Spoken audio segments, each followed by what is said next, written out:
Assalamualaikum warahmatullahi wabarakatuh. Sebelumnya perkenalkan nama saya Muhammad Fadal dari kelas TK2A dan nomor BP 2101082050. Pada kesempatan ini saya akan melakukan hair.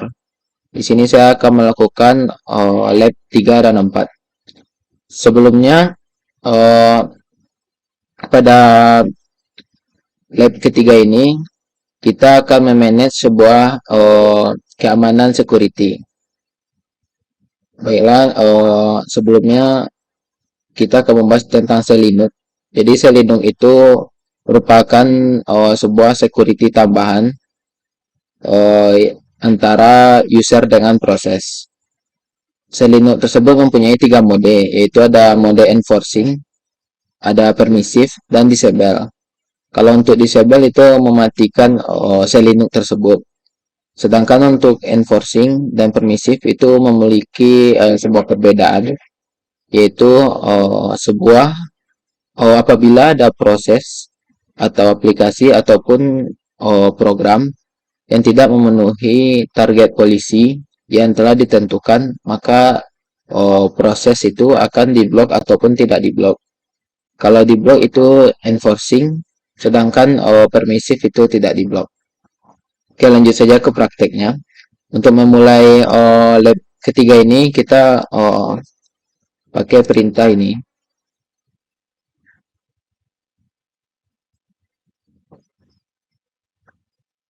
Oke, selanjutnya kita login ke server B uh, dari workstation menggunakan perintah SSH.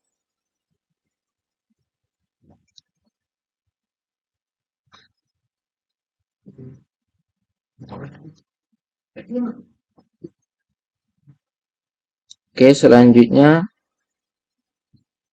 kita gunakan perintah ini.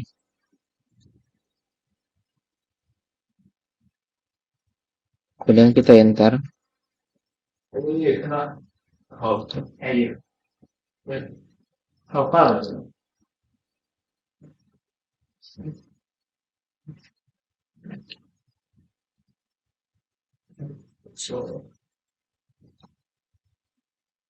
Oke, selanjutnya kita mengirim public key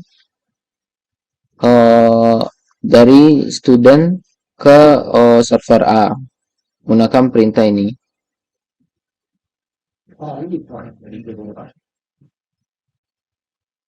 Kita yes. Terus untuk kata sandinya student.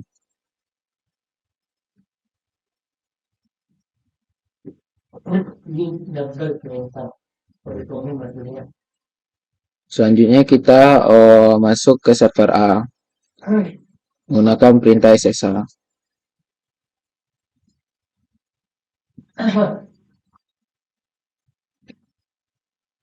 Kemudian kita mengecek directory permission menggunakan perintah ls.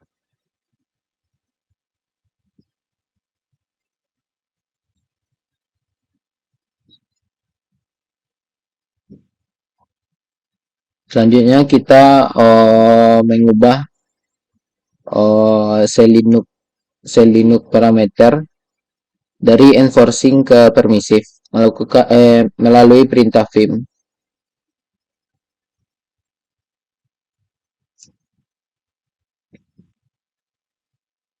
Kita masukkan kata sandi student. Kemudian kita ketik i pada keyboard untuk mengedit di vim. Selanjutnya untuk yang enforcing kita kasih pagar. Kemudian kita tambahkan yang permisif agar dia masuk ke mode permisif.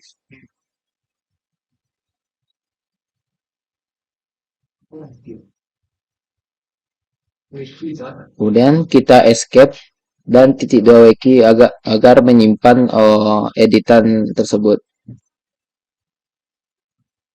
Selanjutnya kita meribut.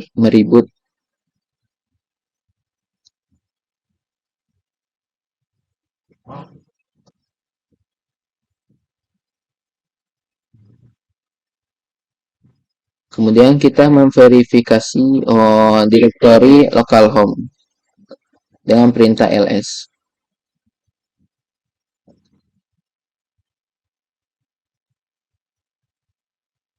Oke, selanjutnya kita akan masuk ke mode root melalui perintah sudo min i. Kemudian kita masukkan kata sandinya. Kemudian kita menginstal sebuah AutoFS package dalam perintah ini. Kemudian kita yes. Selanjutnya kita membuat sebuah file menggunakan perintah vim. Oke, kita copy.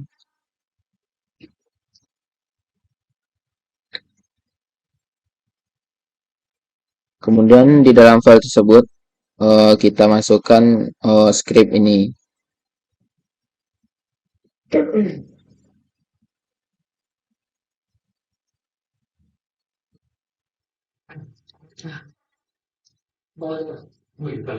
Kemudian kita menentukan produksi 5 directory home pengguna melalui perintah ini.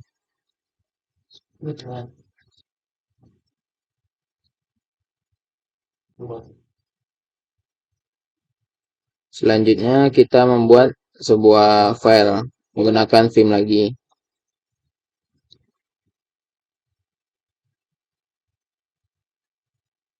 Kemudian kita masukkan script ini ke dalam file tadi.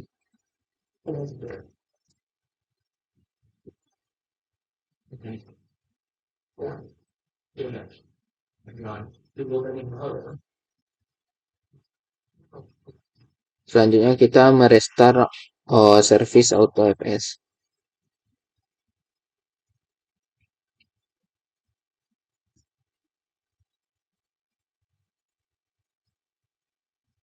Kemudian kita memverifikasi AutoFS tersebut.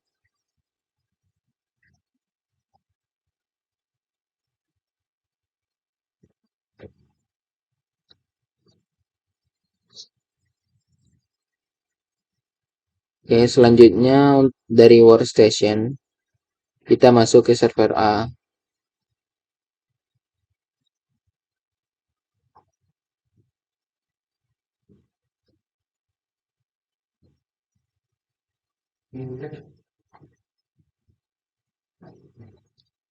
Kemudian kita beralih ke pengguna produksi 5. Saat diminta gunakan kata sandi Red Hat.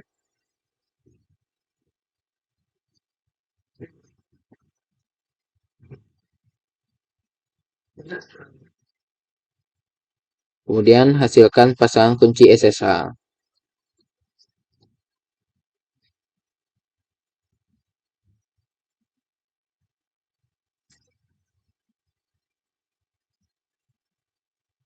Selanjutnya kita mentransfer kunci publik pasangan kunci SSH ke pengguna produksi 5 di mesin server B. Saat diminta gunakan kata sandi Red Hat.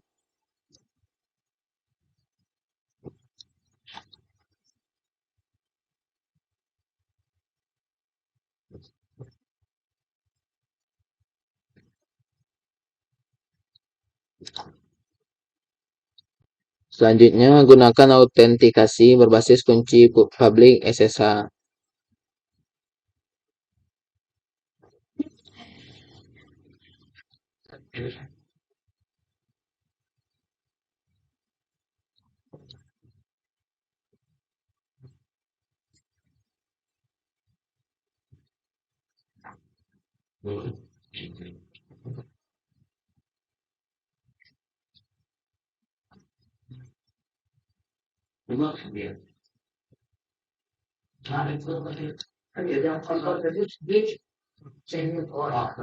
Selanjutnya pada terminal yang terhubung sebagai server B, pengguna root atur boolean selinux ke true.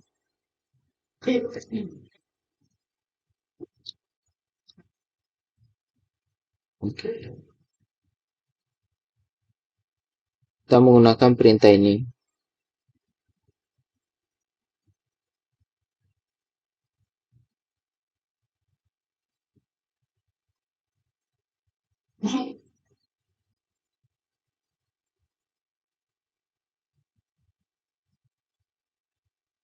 Oke, di sini katanya cannot set persistent booleans, please tree as root. Artinya kita harus masuk ke dalam mode root dulu. Jadi karena di sini di server B sebagai root dan di sini sebagai produksi 5 server A, maka kita pindah ke server B. Kemudian kita baru kopikan misalnya.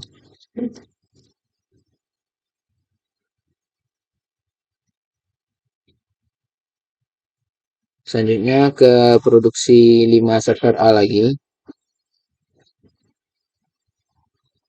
Kemudian kembali ke terminal terhubung sebagai server A, pengguna produksi 5 dan gunakan autentikasi berbasis kunci public SSH.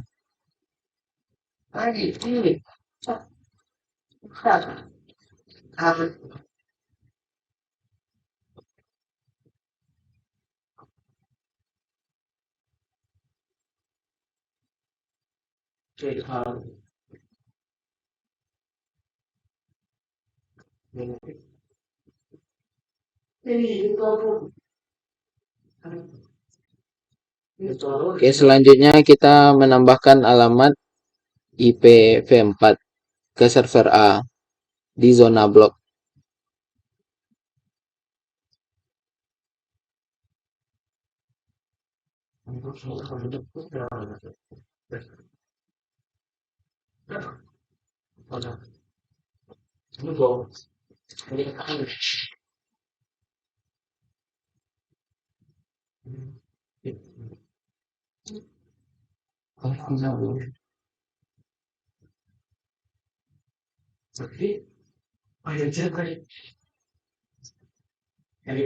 Oke, di sini katanya fail.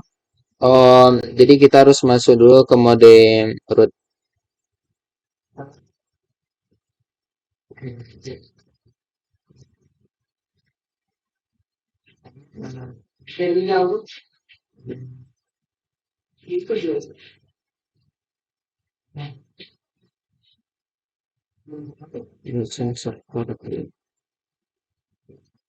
Oh, jadi kita langsung aja pindah ke root server B yang tadi, baru kita kopikan.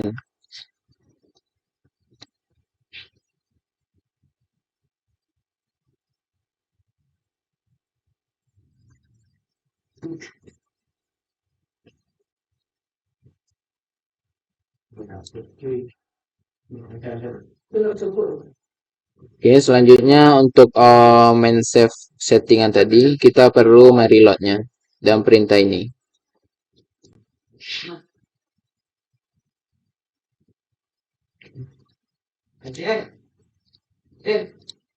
Selanjutnya kita merestart layanan HTTPD.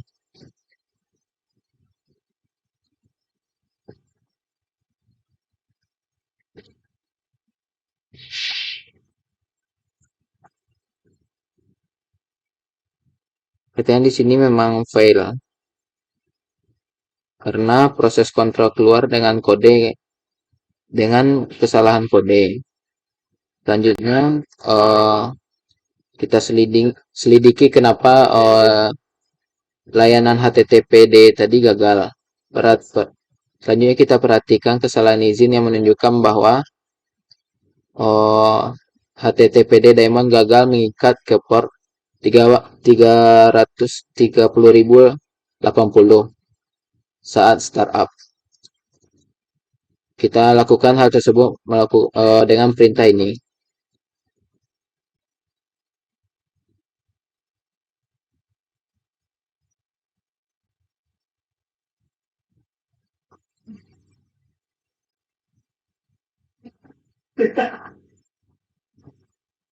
Selanjutnya kita klik.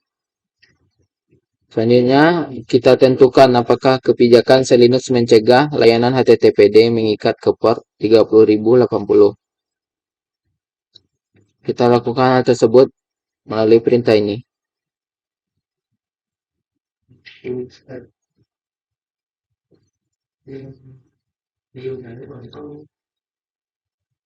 Kemudian kita menyetel konteks sel Linux yang sesuai pada port 30080 agar layanan HTTPD mengikatnya.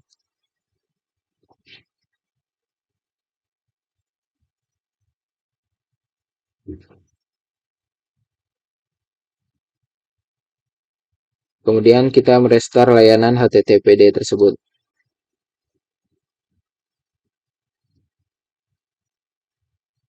Kemudian tambahkan port ke zona 30080 default public.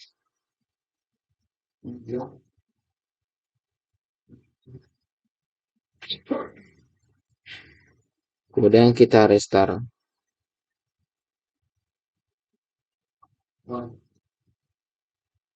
Kemudian kita akan mencek apakah praktek ini berhasil atau tidak.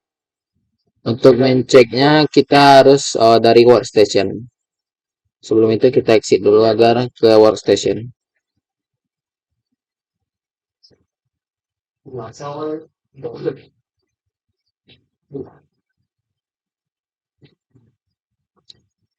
Untuk menceknya kita gunakan perintah ini.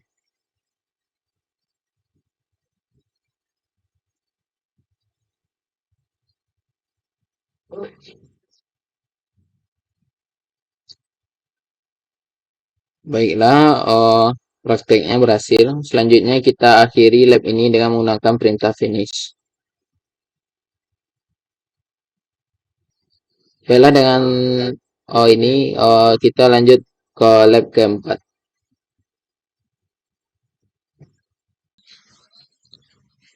Baiklah, kita lanjut ke lab keempat. Pada lab keempat kita menjalankan kontainer dengan hasil membuat wadah terpisah tanpa akar, mengkonfigurasi pemetaan port dan penyimpanan persisten, mengkonfigurasi wadah sistem D untuk mengelolanya dengan perintah systemctl. Oke, untuk memulai latihan ini, lab ini, langsung kita gunakan perintah ini. Kita copy saja.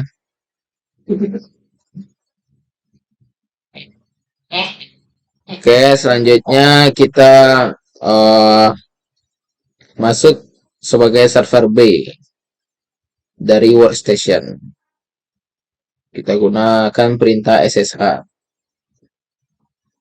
Selanjutnya kita menginstal sebuah tools container.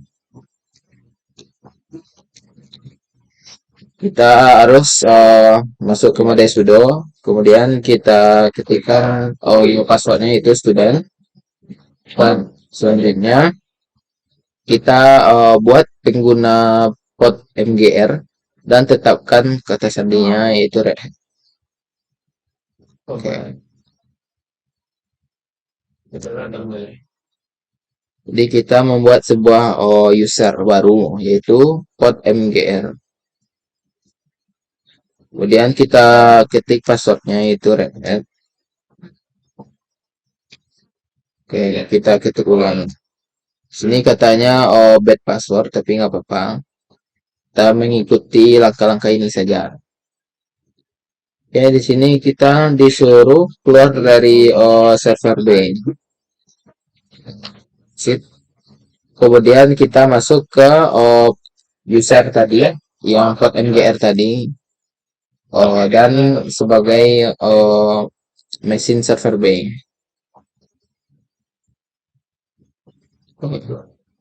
Selanjutnya kita membuat sebuah direktori container yang perintah mkdir.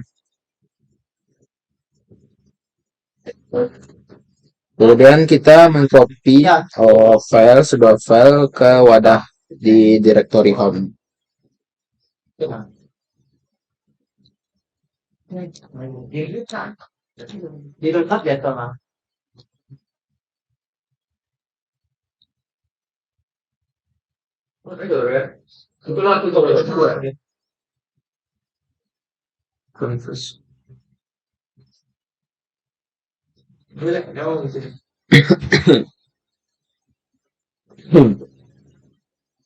Oke, selanjutnya kita login. Oke, untuk memverifikasi konfigurasi.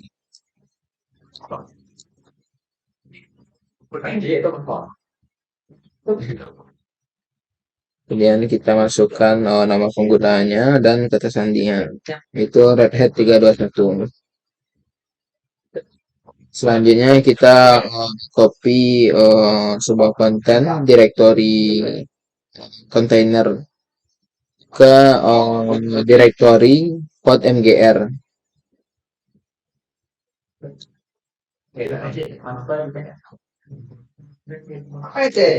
Kemudian kita cek dulu hasilnya. Oke, di sini sudah ada. Selanjutnya kita membuat directory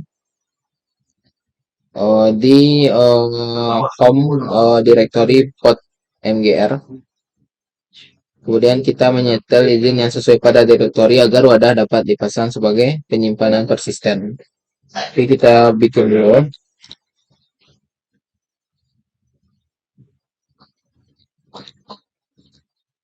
Kemudian kita menyetel izinnya menggunakan chmod. Kemudian untuk perizinannya kita cek dengan MSML. Ya, di sini sudah ada perizinannya. Selanjutnya kita membuat produksi jaringan kontainer yang mendukung DNS dan kita menggunakan ini subnetnya dan gateway. Ya, langsung saja kita menggunakan perintah podman network.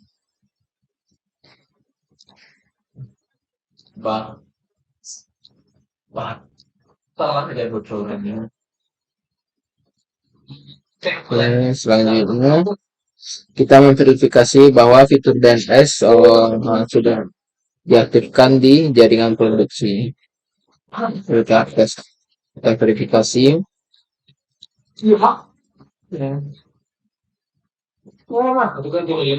Selanjutnya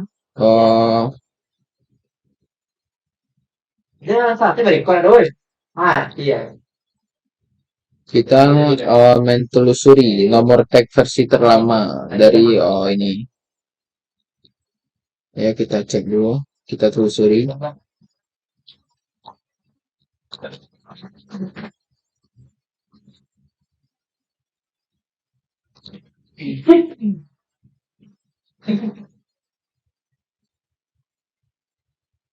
Guys, selanjutnya kita gunakan nomor tag versi terlama dari keluaran langkah sebelumnya untuk membuat penampung DB app01 terpisah di jaringan produksi. Di sini kita membuat ini ya sesuai dengan di atas. Kita di sini disuruh membuat variabel dan nilai. Kita buat sesuai tabel. Kita gunakan perintah podman. BRX susah. Iya, aku tuh masuk mau yang apa? Banyak mah. Saya rumah, kursi gini. Dikasih saya gaming. Bah, kayak gaming loh.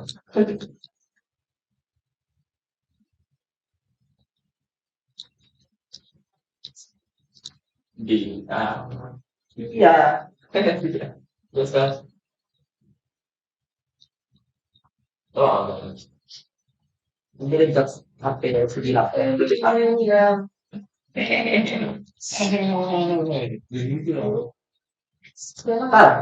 Masih kok apa kan?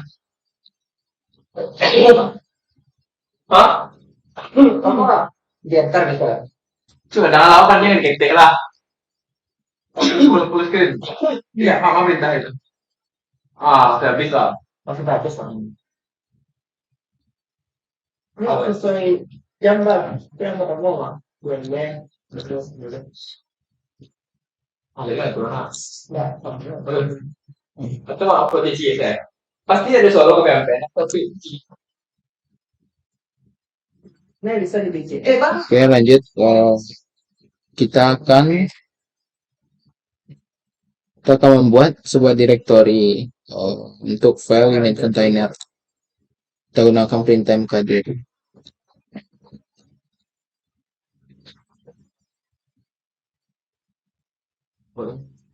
Selanjutnya kita buat file systemd unit untuk wadah dbapp01 dan pindahkan file unit ke directory config systemd user.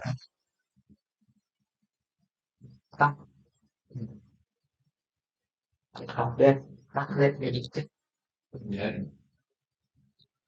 Bodoh apa kan? Kencingnya aja dia gua bilang.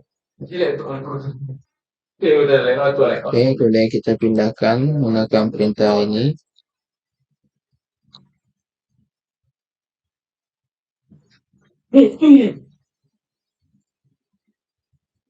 Selanjutnya kita hentikan wadah db app01.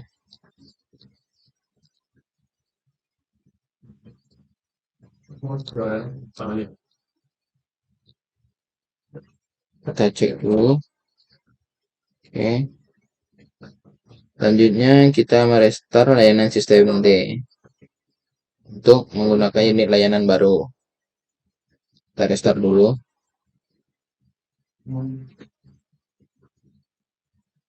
Oke, kemudian kita mulai reaktifkan unit systemd untuk wadah dbapp01.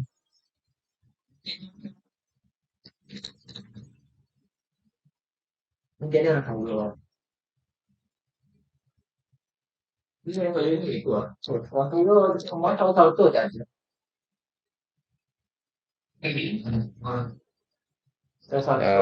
Deteksi dulu. Kemudian kita cek. Selanjutnya gunakan login.ctl perintah untuk mengkonfigurasi penampung dbapp01 untuk memulai saat boot system.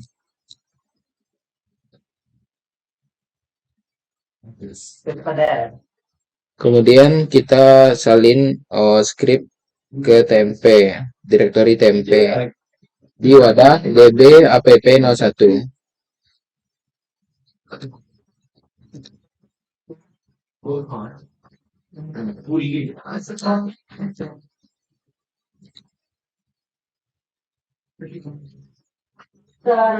Kemudian kita jalankan script inventory.sql di dalam wadah dbapp01.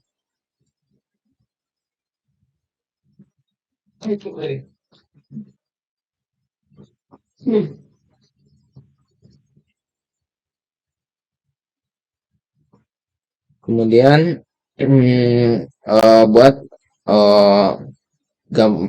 HTTP client gambar dengan file container di directory home.mgr httpd/dev directory.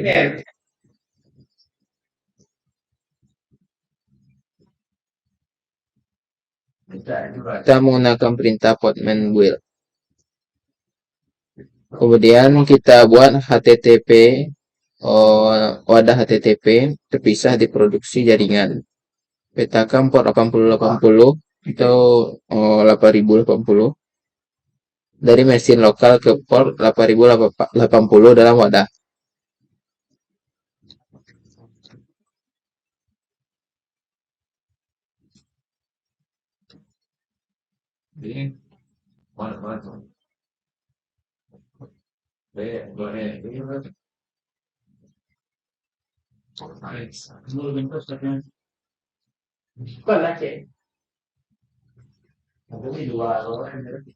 Oke, di sini sudah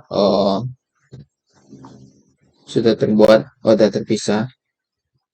Selanjutnya kita memverifikasi bahwa penampung HTTP merespon permintaan HTTP.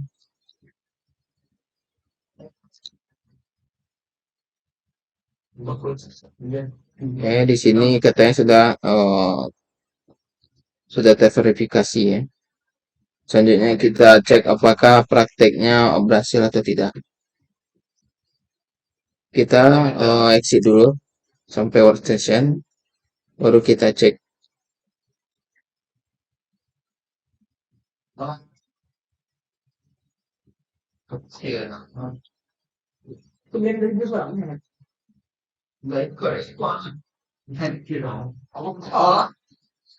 betul ya. Nah, berjalan Oke, sudah sukses. Karena sudah sukses, kita tutup latihan ini dengan perintah finish.